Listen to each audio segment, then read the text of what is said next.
O Senhor esteja convosco, Ele está no meio de nós. Proclamação do Evangelho de Jesus Cristo, segundo Lucas. Glória a vós, Senhor. Naquele tempo, Jesus disse aos discípulos: um homem rico tinha um administrador que foi acusado de esbanjar os seus bens. Ele o chamou e lhe disse: que é isto que ouço a teu respeito? Presta conta da tua administração, pois já não podes mais administrar meus bens. O administrador então começou a refletir: o Senhor vai me tirar a administração. Que vou fazer? Para cavar, não tenho forças. De mendigar, tenho vergonha. Já sei o que fazer, para que alguém me receba em sua casa quando eu for afastado da administração. Então ele chamou cada um dos que estavam devendo ao seu patrão e perguntou ao primeiro: quanto deves ao meu patrão? Ele respondeu: 100 barris de óleo. O administrador disse: pega a tua conta, senta-te depressa e escreve 50. Depois ele perguntou ao outro: e tu, quanto deves? Ele respondeu: 100 medidas de trigo. O administrador disse: pega a tua conta e escreve 80.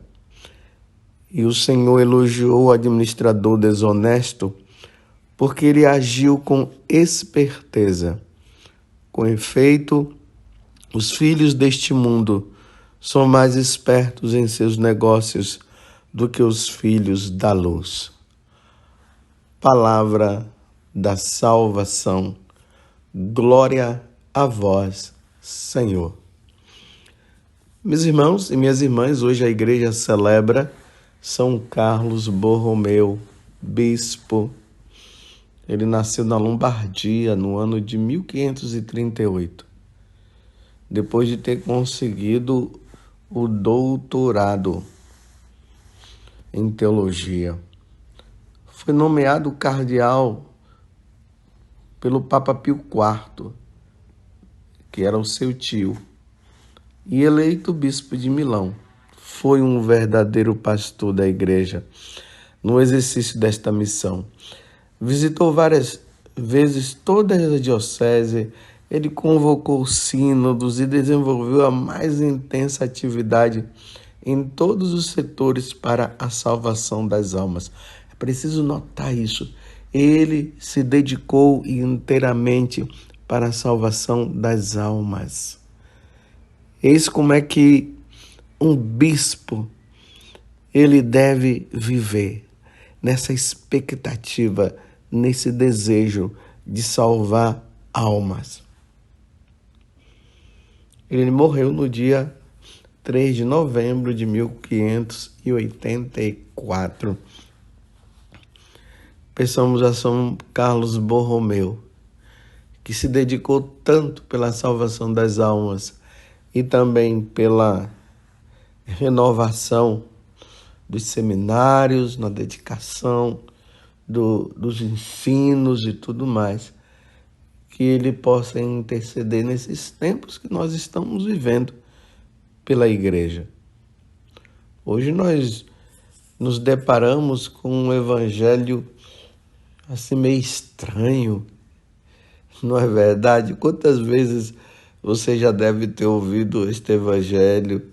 Nós já explicamos, nós sacerdotes, e toda vez que se ouve, a pergunta fica: mas por que Jesus está elogiando esse administrador que agiu com desonestidade? Primeiro, ele já não estava exercendo bem o seu trabalho, e por isso o patrão manda despedi-lo. É justo. A pessoa, quando não está fazendo o trabalho que lhe cabe, é justo, então, ser advertido. E depois de ser advertido, se continua do mesmo jeito, então é justo. Se não quer trabalhar, então vai embora, porque tem uma fila muito grande de pessoas querendo trabalhar. Agora, veja o que é que ele faz. Quando o patrão disse que vai mandá-lo embora, ele começa a refletir. O senhor vai me tirar a administração. O que vou fazer? Aí começa a preguiça por parte dele, tá vendo? Para cavar não tenho forças. De mendigar tenho vergonha. Porque será que ele não tinha força mesmo para cavar? Mendigar ele tinha vergonha. Olha só, já sei o que eu vou fazer.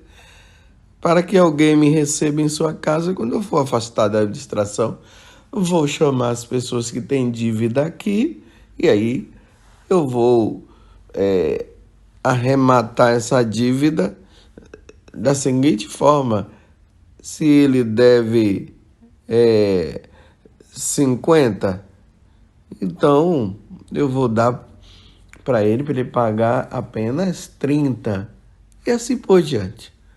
Eu usando aqui as minhas palavras para nós entendermos. Aí o patrão olha para aquele homem e diz assim: bandido desperto, hein? Que homem esperto. Tá vendo que Jesus está dizendo? Que homem esperto. Então, uma vez que ele sabia que ele ia ser mandado embora, então ele chama as pessoas ali, faz essa falcatrua, porque não deixou de ser uma falcatrua que ele estava fazendo, para quando ele estivesse fora, desempregado, ele fosse atrás das pessoas e as pessoas iam ajudá-lo também. Tá vendo que esperteza? É isso que Jesus está elogiando, é a esperteza. Ele parou para pensar. Você entendeu? Ele disse: eu vou ficar na rua. Então, eu não vou perder tempo, não. O que é que eu devo fazer? Tá vendo? É essa forma, essa maneira de se perguntar: o que é que eu devo fazer, então, já que eu vou ficar na rua? Pensou, chegou a uma conclusão. Jesus disse: que homem esperto. Aí Jesus conclui dizendo, então: os filhos deste mundo são mais espertos em seus negócios do que os filhos da luz. Em outras palavras, Jesus está dizendo: nós, batizados, católicos, sabendo que um dia nós teremos que prestar contas a Deus dos nossos atos, como diz São Paulo na carta aos Coríntios, que um dia nós iremos diante do trono de Deus para prestar conta dos nossos atos praticados nesta vida. A nossa alma irá diante de Deus para prestar essas contas.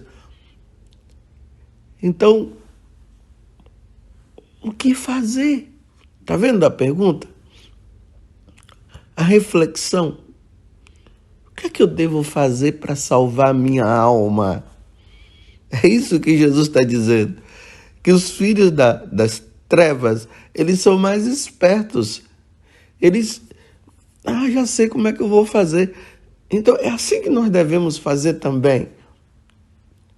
Se um dia a minha alma terá que prestar contas a Deus dos seus atos, o que é que eu devo fazer então?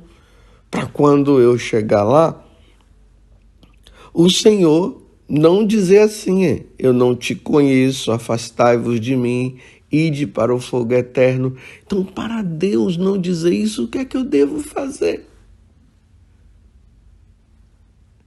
Aí ficam os católicos depois de ter conhecido a palavra de Deus, de ter conhecido as coisas que Deus nos ensina, sabendo que num dia nós teremos que ir para o céu e vai depender de como nós agimos aqui na terra, não fica aí nesse mundo.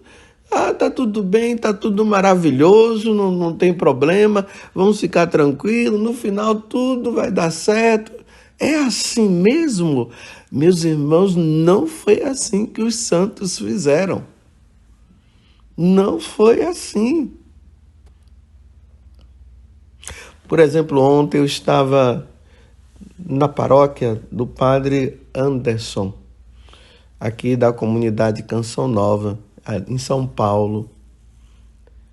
E lá conta a história de Santa Cândida. Era uma pagã. E Santa Cândida, ela teve a oportunidade de se encontrar com São Pedro. Então, logo quando São Pedro foi para Roma, e lá ele foi martirizado, nessa ida em Roma, uma terra de pagão, ele encontrou Cândida. E aí, Cândida ouviu a pregação de Pedro. Pedro usou da oportunidade que tinha para evangelizar. E o que foi que aconteceu? Cândida se converteu. Se convertendo, foi batizada. E aí a família dela também acabou indo. Ela participou da missa celebrada com São Pedro, por São Pedro. E aí São Pedro disse para ela: aproveita, minha filha, e evangeliza, fala, leva outras pessoas para Deus. Tá vendo? É essa esperteza, essa negociação. Então, ela levou o evangelho para outras pessoas e, ao mesmo tempo, ela levou uma vida santa. E aí explodiu o imperador Nero, que começou a perseguir todos os cristãos, onde São Pedro foi morto, Paulo foi morto por ele. Cândida também. Mas antes de Cândida prestar contas a Deus dos atos dela, ela levou uma vida santa. Você compreende? Ela negociou a vida dela, ela negociou. E aqui, meus irmãos, não é simplesmente porque ela pregou o evangelho e outras pessoas foram salvas. É que ela levou uma vida santa.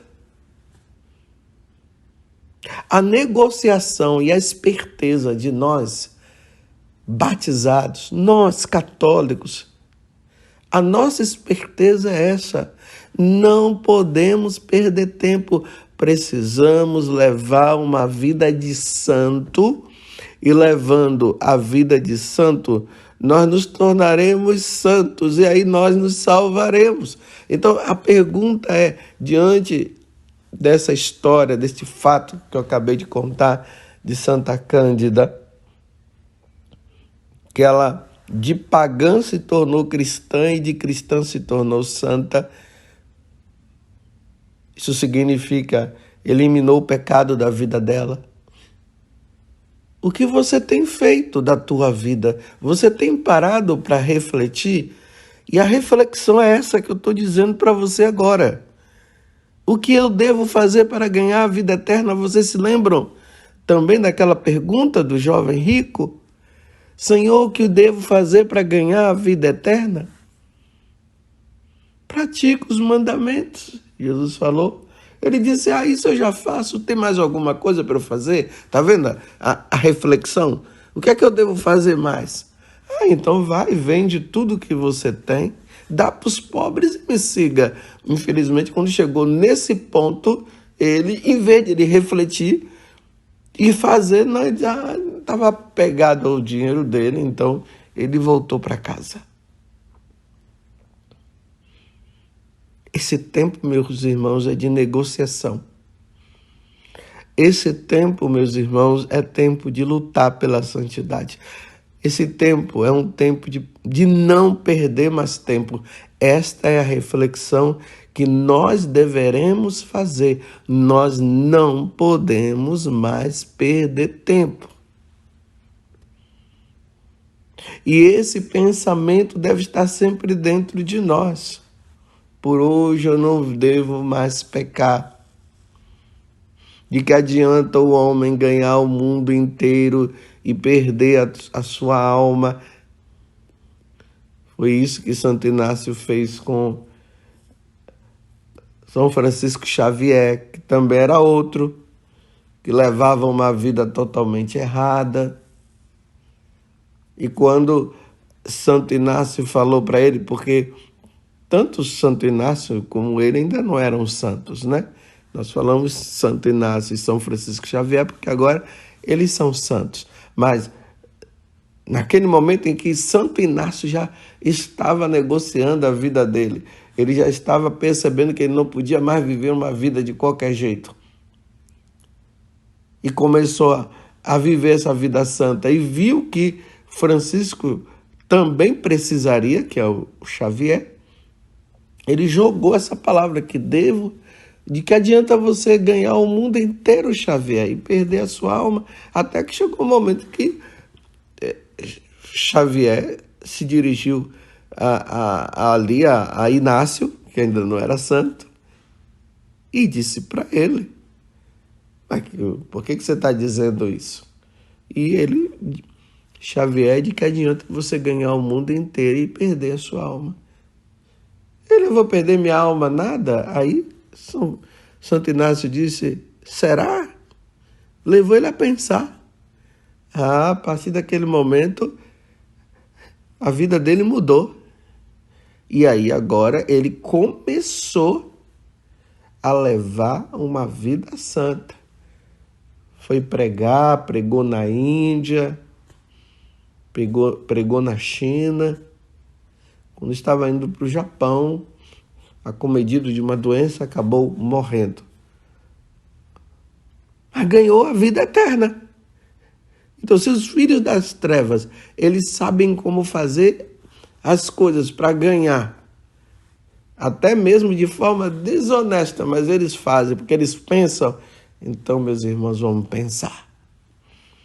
Nós, católicos, precisamos pensar, precisamos estar atentos. Um dia nós teremos que ir deste mundo ao encontro de Deus, a nossa alma irá. E o que é que eu tenho feito para salvar a minha alma? O que você tem feito para salvar a sua alma? Não vamos brincar mais. A nossa vida é breve. Pouco tempo resta para cada um de nós também. Pensemos, meus irmãos, ainda mais que hoje nós vivemos num mundo onde as pessoas não querem pensar mais. Vão fazendo assim, vai levando a vida de qualquer jeito, vai levando, né? Já pensou se aquele homem da parábola que Jesus acabou de contar, ele tá bom, ele vai me mandar embora, aí tá bom, aí vai, agora tô na vida aqui. Entrei numa situação, acabou, e ficasse ali. Não, ele disse, olha, mendigar eu não vou conseguir não, cavar também não vai dar certo, mendigar eu tenho vergonha, já sei, vou chamar essas pessoas aqui, vou ajudar elas para depois elas me ajudarem também, no momento em que eu mais precisar. Encontrou a forma. Encontremos, meus irmãos, a forma de nos salvar. Vida de oração, penitência, seguimento dos mandamentos da lei de Deus, os sacramentos, boas leituras, leituras da vida dos santos, leituras relacionadas aos ensinamentos da igreja. Não podemos brincar. Uma boa confissão. Escreve lá como é que você deve viver. Ah, olha, para eu ganhar minha salvação, eu vou fazer isso. Uma vez por mês eu vou fazer obras de caridade, vou ajudar as pessoas. Claro, devido a tantas coisas que você faz. Tal hora vai ser meu horário de oração.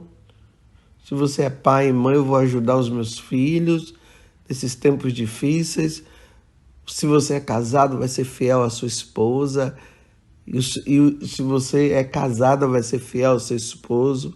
Eu, como sacerdote, tenho os meus horários de oração, os meus horários de vida com Deus.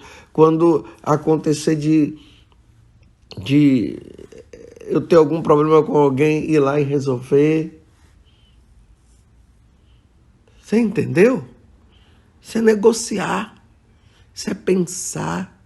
Já que um dia eu terei que prestar contas a Deus dos meus atos, então eu vou fazer o possível aqui na terra para que os meus atos sejam bons, que não sejam atos ruins. Tudo isso para ganhar salvação. Se os filhos das trevas sabem como agir, muito mais nós, muito mais eu e muito mais você. Peçamos a Deus a graça de não perdermos mais tempo e de usarmos bem de tudo aquilo que Deus nos dá para ganharmos a nossa salvação. Salvemos a nossa alma. Louvado seja nosso Senhor Jesus Cristo, para sempre seja louvado, e a nossa Mãe Maria Santíssima.